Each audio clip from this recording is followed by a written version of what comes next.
I would scared love of to it. see actually something where you kind of talk about, like we're saying, below the Schroeder frequency and how placement really affects that. I think people, if they started to Right. understand that more, it would be very helpful, because we all know that the bass really determines a lot of the perceived quality of a Quality, speaker, right? loudness If a as speaker well, doesn't right? have bass, it doesn't matter People how don't like accurate it. that top end is. It could be perfectly flat, but if it has no bass, people are like, speaker sucks.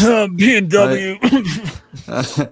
But if Diamond you know, you can 800. have something with bass and the top end maybe is not so flat. I think a lot of people would prefer that.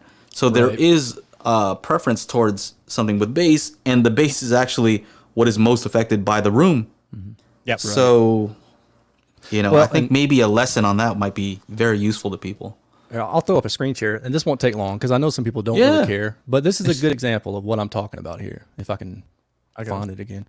Bear with me, ladies and gentlemen. Open a new tab. Will that work? Holy moly. All righty. There it is. So what you see is the purple is taking all the anechoic measurements and rolling them up into a single measurement of a prediction of how it's going to perform in a room, right? And then the red and the blue Okay, purple lines- is predictions. I'm gonna slow you Purple down is- here because Purple is prediction. Yes, yes. Purple is prediction based off anechoic. And then red and blue are two different in-room measurements. One is in my home theater and the other is in my living room. Two totally different listening environments. looks like it. Completely different listening environments. But what you can see is that the trends follow 1K, the prediction pretty good. I mean, it's not perfect, but it's within about 2 dB. And the trends, again, are there. Now, the bass goes crazy. Yeah, you know? it goes crazy. Yeah, like, but what is that's that? expected. 300? Yeah. From 300 down, it's like completely opposite, Opposite, right? Yeah, That's gonna exactly. be root independent. Yeah. But I mean, you can see just from this alone the merit in having good anechoic measurements. If I can tell you that this speaker is going to probably perform this way in your room, then you're better informed. You know, then you can say, okay, well, I want something like that. You know, I want this Klipsch performance in my room, so this is what I'm going to buy. You know. these guys in the chat, you guys are hilarious. I see all the stuff you guys are saying over there. You guys are on fire in the chat too. I love it. Yeah.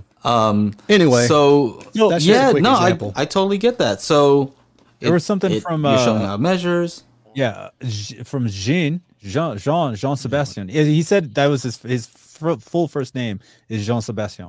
So anyway, Oh, how can you well, measure yeah. separation and soundstage? So that's where like the subjective stuff comes into play. well, right? you can. I mean, it's Kind it's- of. Kind of. It's the polar pattern of the speaker itself too. Okay. You know, So I mean, like how the wide- dispersion. Yeah, exactly. The dispersion of the speaker. If you have very narrow dispersion, then you know it needs to be set up a certain way. If you have very wide, it's going to have more interaction with the room. And this is a speaker that does all sorts of things. As it hands off from the mid bass to the mid range and then to the tweeter, the dispersion will go wide and then narrow and then it'll widen up again. It just does all sorts of stuff. And that's the Klipsch. Which one? Heresy. This one's the Heresy 4. Yeah, and I feel like I'm picking on it. I'm not. It's just it's the one I most recently reviewed loudspeaker. But you know, it gives you a good idea of what I'm talking about here. So the danger, I think, in not just ignoring measurements altogether and going with what you think you like, right, is the same whole thing we've always heard is like no highs, no lows, right? Yeah. You know what that is, right? Yeah. So Must be Bose. yeah. So think about how many speakers those guys have sold. Oh wait, no, this is Right? better. So people relied on what they heard, and they relied on what they heard. But if you look at the measurements, you're missing this like big old section where maybe the bass is not crossing over properly with this little modules. So, I mean, people bought it. If it's just based on what you like, well, there you go. They've sold the most out of anybody. Yeah. Right. Yeah. But the speakers you're missing this whole section. So is that correct? No, it's not correct. You're missing parts of the music, parts of the dialogue, or whatever it's cutting off. So that's the problem. And I think this all kind of ties into what we're talking about, because Aaron, you get real technical, and I think some of these other YouTube reviewers, they actually do know, but I've always said the hardest thing is to make something simple, right? So when you try to simplify, you have to throw certain things away, kind of like an MP3, right? You're throwing certain things away and you're trying to figure out what you should not throw away, or what you can't oversimplify. Because once you do, you're throwing away too much, stuff gets lost in the translation, and it's really hard. It's really difficult. So I think that's what we're all trying to do is, boil it down so more people can understand it. But it's tough. I even have trouble doing that myself. But yeah, I think ultimately measurements are important, but you buy what you like. And the measurements can help you determine what you like and what other things sound like that. That's really, to me, that's really the importance of the measurement as far as being on YouTube and sharing this information. Because, if I didn't care about helping people understand what they're listening to and how to get better performance or buy things that they already know they like, I would just do this for myself. I wouldn't share with anybody. So it'd be pointless. Have you guys ever had somebody say, like, buy something based on a recommendation, say, I didn't really like these? Because I have, and I was like, I feel bad. Like, that's not a comment that I like to see. Like, I bought this because I thought this.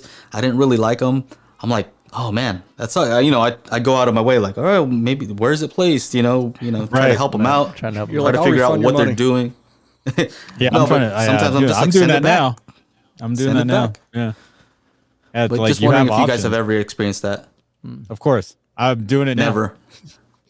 But I mean, I still haven't bought something off of a review I saw on YouTube and then it being bad.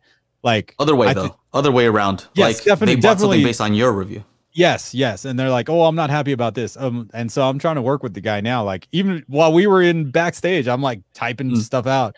I'm like, "Well, did you try this? Did you try that? Did you try XYZ?" And then, turns out it was just user error.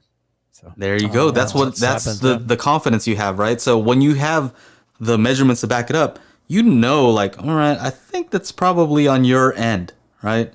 So because that's another reason there's there's a couple of details that you might miss, I might miss, and then all of a sudden I'm like, oh crap, I forgot to put that in the video, and then somebody has that issue. I'm like, oh, try checking this box, and they're like, hey, it worked. I was like, yeah, sorry.